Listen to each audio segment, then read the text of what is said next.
औज़ुबिल्लाहि मिनश्शैतानिर्रजीम बिस्मिल्लाहिर्रहमानिर्रहीम। अस्सलामु अलैकुम वरहमतुल्लाहि वबरकातुहू। सूरह यूसुफ है मेरे सामने और सूरह यूसुफ की आयत नंबर 76 है, पारा नंबर 13 और रुकू नंबर 3 है। और बात चल रही थी इससे पहले वाली आयत में 75 आयत में यहाँ तक पहुँची थी बात कि यूसुफ अलैहिस्सलाम के भाइयों पर चोरी का इल्ज़ाम लगता है और यूसुफ अलैहिस्सलाम और भाइयों के दरमियान तकरार होती है, मुज़ाकरात होते हैं और पूछा जाता है कि अगर तुम्हारे सामान से चोरीशुदा माल बरामद हो गया तो फिर सज़ा क्या होगी। तो यूसुफ अलैहिस्सलाम ने यूसुफ अलैहिस्सलाम के भाइयों ने बाप दादा की शरीयत को मद्देनज़र रखते हुए सज़ा तजवीज़ की थी कि जिसने चोरी की है वो शाह मिस्र के पास उतने अरसे तक ग़ुलाम रहेगा जब तक शाह मिस्र चाहता या माफ़ करता। और फिर ये भी बता दिया गया कि हमारे बाप दादा की तरफ शरीयत में यही सज़ा है और हम यही सज़ा चाहेंगे। यूसुफ अलैहिस्सलाम को पता था कि इब्राहीम अलैहिस्सलाम से याकूब अलैहिस्सलाम तक की शरीयत में चोरी की यही सज़ा है, लेकिन कानून मिस्र में ये सज़ा मौजूद नहीं थी। सो इसलिए यूसुफ अलैहिस्सलाम ने यह तरकीब की कि उन्हीं से पूछा कि आप बताएं कि सज़ा क्या है आपकी। और उन्होंने अपने बाप दादा की सज़ा बताई। यूसुफ अलैहिस्सलाम की दिली मुराद पूरी हो गई, खुश हो गए यूसुफ अलैहिस्सलाम और सामान की तलाशी शुरू करने का हुक्म दिया। लेकिन हिकमत अमली ये थी कि पहले बिन्यामीन का सामान तलाश नहीं किया गया, क्योंकि इस तरह ख़दशा था कि असल बात ज़ाहिर हो जाएगी या प्लानिंग शो हो जाएगी। अल्लाह को मंजूर नहीं था। तो यूसुफ अलैहिस्सलाम ने बड़े भाई के सामान से तलाशी का हुक्म दिया और यूसुफ अलैहिस्सलाम के मुलाज़िमीन ने तलाशी शुरू कर दी। तलाशी शुरू की जब तो हिकमत थी दो दो भाइयों की तलाशी करने के बाद यूसुफ अलैहिस्सलाम उनसे माजरत करते और कहते कि आप लोग चोर नहीं, हमारी तरफ से गलती हो गई है, गलती हमने कर लिया, अब हम आपसे माजरत चाहते हैं। अगर दो भाइयों के सामान से नहीं निकला तो बाकियों के सामान में भी डेफिनेटली नहीं होगा। सो आप अपने बॉर्डर से निकल जाएं, हम दोबारा नहीं करेंगे, तलाशी नहीं ले रहे हैं बाकियों की। लेकिन भाई बज़िद थे, चूँकि उनकी हद तक हो चुकी थी, बकौल उनके भी और हकीकत भी यही थी कि हद तक इज़्ज़त हो चुकी थी। और हद तक इज़्ज़त इस वजह से हुई थी कि अल्लाह तबारक व तआला की हिकमत अमली यही थी, वरना यूसुफ अलैहिस्सलाम हद तक इज़्ज़त एक आम बंदा नहीं करता, लेकिन ये पैगम्बर इब्ने पैगम्बर बादशाह मिस्र। सो यूसुफ अलैहिस्सलाम ने फिर दो की तलाशी ली, मुलाज़िमों ने ली और यूसुफ अलैहिस्सलाम ने उन्हें कहा कि चले जाएं।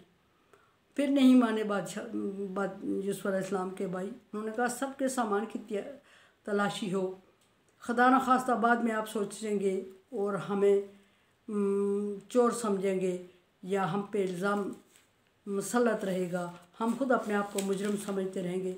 जब तक बात क्लियर नहीं हो जाती, जब तक मसले का हल नहीं हो जाता, हम यहाँ से नहीं टलने वाले, क्योंकि हमारी हद तक इज़्ज़त हो चुकी है। यूसुफ अलैहिस्सलाम ने बिला आखिर दो दो करके सबके सामान की तलाशी ली और सब के हर दो के बाद यूसुफ अलैहिस्सलाम उनसे माजरत करके उनको जाने की इजाज़त देते रहे और हर दो के बाद मुज़ाकरात होते रहे और भाई नहीं माने। सुबह फरमाया कि फबादा भी औ यातिहिम कबला विया याही।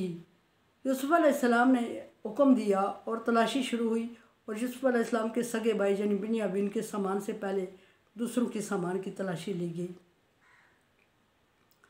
फिर जब बिन्यामीन का सामान आया और उसने अपनी तलाशी दी, और बाज़ रवायात में है कि तलाशी यूसुफ अलैहिस्सलाम के मुलाज़िमीन ने ली, बाज़ रवायात में है कि भाइयों को हुक्म दिया गया कि खुद ही सामान तलाश करें। सो उन्होंने किया।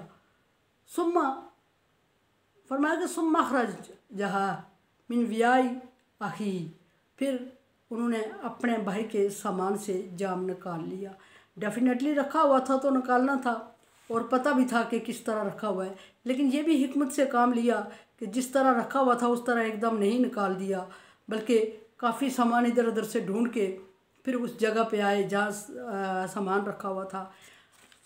जाम का बरामद होना था कि भाइयों पे सिकता तारी हो गया और बेहोशी के आलम में आ गए, घबरा गए और एक पैगम्बरों के औलाद पे, पैगम्बरजादों पे चोरी का इल्ज़ाम लगना, और वो भी उस मुल्क में जिस मुल्क में ने उन पर बड़े एहसानात किए हों, ये कोई आम बात नहीं थी। भाई समझते थे तो आवाज़ बाख्ता हो गए और बहुत दुखी हो गए और बिन्यामीन को कोसने लगे कि ये हमारे साथ ना आता तो हमारी इज़्ज़त ना डूबती। आज हम भरे शहर में, भरे बाज़ार में बेइज्जत हो गए इस भाई की वजह से। जिस तरह कोस सकते थे, जिस तरह जो बिन्यामीन को बुरा भला कह सकते थे, उस तरह वो कह रहे थे। दिल ही दिल में कह रहे थे, इशारे भी दे रहे थे, उसको धमकियाँ भी दे रहे थे। यूसुफ अलैहिस्सलाम महसूस कर रहे थे अपने भाइयों के रवैयों को, दुखी भी हो रहे थे। भाई की तकलीफ़ पे भी दुखी हो रहे थे कि भाई मेरा इस वक्त तकलीफ़ से गुजर रहा है। लेकिन ये भी एहसास था कि उधर मेरे बाप का क्या हाल होता होगा। जज्बात से पता चल जाता था। मोबाइल बेल नहीं होती थी, हार्ट बेल हुआ करती थी। हार्ट बेल से पता चल जाता था कि मेरा बेटा कहीं मुश्किल में पड़ा हुआ है। तो बाप की तकलीफ़ का भी एहसास था, भाई की तकलीफ़ का भी, बेइज्जती का, शर्मिंदगी का एहसास था। भाइयों के रवैये भी देख रहे थे। और चूँकि अल्लाह तबारक व तआला ने हुक्म दिया था और ये हिकमत अमली थी और इससे इनको मिलाना मकसद था अल्लाह तबारक व तआला का। और यूसुफ अलैहिस्सलाम को तसल्ली ये थी कि वक्त कड़ा है, वक्त मुश्किल है, लेकिन थोड़ा है, सो आप थोड़े वक्त में बर्दाश्त कर रहे थे। जब जाम निकल आया यूसुफ अलैहिस्सलाम के भाई के सामान से, कज़ालिक किदना यूसुफ, अल्लाह तबारक व तआला फरमा रहे हैं कि इस तरह हमने यूसुफ को तरकीब सिखाई और भाई और बाप से मिलने का जवाज़ पैदा किया। अब यहाँ एक सवाल ये पैदा होता है कि अल्लाह तबारक व तआला पूरी कायनात को कुन कह के तख्लीक करने वाला है और उसने भाई और बाप को मिलवाने के लिए, यूसुफ अलैहिस्सलाम के भाई और बाप को मिलवाने के लिए इतना बड़ा प्रोसीजर क्यों किया। सवाल का जवाब ये है कि अल्लाह तबारक व तआला कुन कह के पूरी कायनात तख्लीक दे देता। अल्लाह तबारक व तआला ने 6 दिनों में ज़मीन को क्यों तख्लीक किया, आसमान की तरफ मुतवज्जे हुए और आसमान को क्यों किया। ये जवाब है इस सवाल का कि अल्लाह तबारक व तआला ने फरमाया कि मैं हकीम हूँ और हिकमत से काम करने का आदी हूँ। और फिर ये भी कि ख़ुद हकीम है, हिकमत से काम करने का आदी है, अपने बंदों को भी हिकमत सिखाई और हिकमत से काम करने का तरीका सिखाया। और चाहा भी यही कि मेरे बंदे हिकमत से काम करें, हिकमत अमली से। बहुत जगहों पे अल्लाह तबारक व तआला ने हिकमत अमली का जिक्र फरमाया। एक ये कि अभी अल्लाह तबारक व तआला के आयत सामने आ रही है, किदना यूसुफ, हमने यूसुफ को तदबीर सिखाई, हिकमत सिखाई। फिर अल्लाह फरमाता उदू इला सबिली रब्बिकुम बिल हिकमा, कि जब भी किसी को अल्लाह के दीन की तरफ बुलाओ तो हिकमत अमली से काम लो। जज्बातियत से कहीं अल्लाह तबारक व तआला ने काम लेने का हुक्म नहीं दिया और जज्बात किसी मसले का हल भी नहीं हुआ करते। और उस काम में बड़ा मज़ा होता है जिसमें सज़ा भी साथ साथ काटी जाए और हिकमत अमली का कि इंतज़ार भी किया जाए और हिकमत अमली इख्तियार की जाए। बहरहाल दूसरी तरफ बात जा रही है। यहाँ फरमाया कि कज़ालिक किदना यूसुफ, हमने यूसुफ को इस तरह तदबीरें सिखाई। मा काना लियाखुज़ फ़ी दीन मलिक, मिस्र के कानून के मुताबिक यूसुफ अलैहिस्सलाम के भाई पर चोरी साबित होने पर उसकी सज़ा ये नहीं बनती थी जो भाइयों ने सना दी थी और ये सज़ा बाप दादा की तरफ से थी जो भाइयों ने सना दी थी। मिस्र का कानून इस सज़ा को नहीं मान रहा था, लेकिन चूँकि अल्लाह तबारक व तआला ने एक पैगम्बरज़ादे को सज़ा देनी थी, एक पैगम्बर को पैगम्बर से मिलवाना था और ये तरकीब करनी थी, तो पैगम्बर के ही शरीयत को लागू किया गया। और पैगम्बर की शरीयत को लागू करने के लिए बादशाह मिस्र या मिस्र का कानून हरकत में नहीं आया, बल्कि वही पैगम्बर की औलाद जिनसे जुर्म सरजद हुआ था, उन्होंने खुद ही सज़ा तजवीज़ की और अपने भाई को हाथों से खो दिया। अपने हाथों एक दफ़ा एक भाई को भेड़िए के हाथों दे आए, कुआं में डालाए, और दूसरी दफ़ा अभी इस भाई को मिस्र के हाकम की ग़ुलामी में देने की खुद ही फैसला सुना दिया और साथ ही ये कह दिया बात को पक्का करने के लिए कि ये हमारे बाप दादा यानी पैगम्बरों की शरीयत है। तो अल्लाह तबारक व तआला फरमा रहे हैं कि इल्ला यशा अल्लाहु, मिस्र के कानून में ये सज़ा नहीं थी चोरी की, लेकिन होता वो है जो अल्लाह चाहता है। इस तरह अल्लाह ने चाहा। नरफ़ा दराजात मन नशा, अल्लाह फरमाते हैं कि मैं जिसको चाहता हूँ बुलंद दर्जात देता हूँ और बुलंद दर्जात देता हूँ तो सामने वाला खुद ब खुद बोल पड़ता है। यूसुफ अलैहिस्सलाम को अल्लाह तबारक व तआला ने बादशाहत और पैगम्बरी के 2 दर्जात दिए, भाइयों पर फजीलत दी। और अब यूसुफ अलैहिस्सलाम खड़े होकर ये कहते कि सज़ा ये है कि मैं इसको अपना ग़ुलाम रखूँगा। कानून मानी नहीं रखता था, क्योंकि यूसुफ अलैहिस्सलाम मिस्र के बादशाह थे। अगर यूसुफ अलैहिस्सलाम कानून से हट के हुक्म जारी करते कि ये बंदा 1 साल तक मेरा ग़ुलाम रहेगा, तो कोई कानून यूसुफ अलैहिस्सलाम को रोक नहीं सकता था।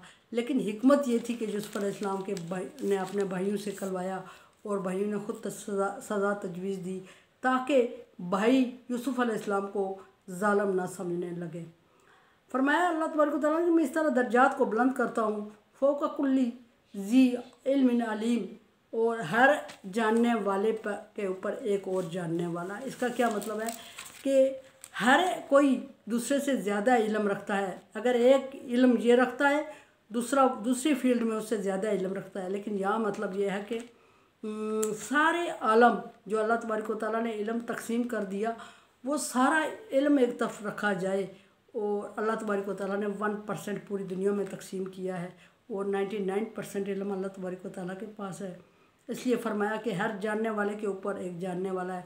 जितने रूए ज़मीन पर आलम लोग इल्म रखने वाले मौजूद हैं, उनके ऊपर मुसल्लत अल्लाह तबारक व तआला की ज़ात है और उन पर फ़ाइक अल्लाह का इल्म है, और वो ज़रा ज़रा अपने बंदों में तकसीम करके उनसे काम लेता है। लेकिन असल हिकमत, असल इल्म अल्लाह तबारक व तआला के पास है। और वो उस वक्त अल्लाह तबारक व तआला हरकत में लाता है जब बंदे को -1% हर एक को इल्म दिया होता है। जब वो अपने इल्म से मजबूर हो जाता है और नहीं कुछ काम ले सकता, तो फिर अल्लाह तबारक व तआला का इल्म हरकत में आता है, और हरकत में आता है जब, तो काम निकलवाता है। ये अल्लाह तबारक व तआला का इल्म और ये अल्लाह तबारक व तआला की हिकमत थी कि यूसुफ अलैहिस्सलाम के भाई को चोर साबित करके अल्लाह तबारक व तआला ने क्या साबित करना था, ये आगे बात पता चलेगी अगली आयत में। मेरे चैनल को आप सब्सक्राइब कर रहे हैं। Thank you so much. Like dislike as you like. दुआ की उम्मीद रखती हूँ। ला खौफुन अलैहिम वला हुम यहज़नून में कर दे अल्लाह ताला। और कोरोना वायरस से बचने के लिए एहतियाती तदाबीर, वैक्सीनेशन, और सबसे बड़ी वैक्सीनेशन दुआ। अल्लाह तबारक व तआला से दुआ है कि वो इस वबा को दुनिया से ख़त्म कर दे और लोगों को अमन का सांस लेने की मोहलत दे दे। अल्लाह हाफिज़।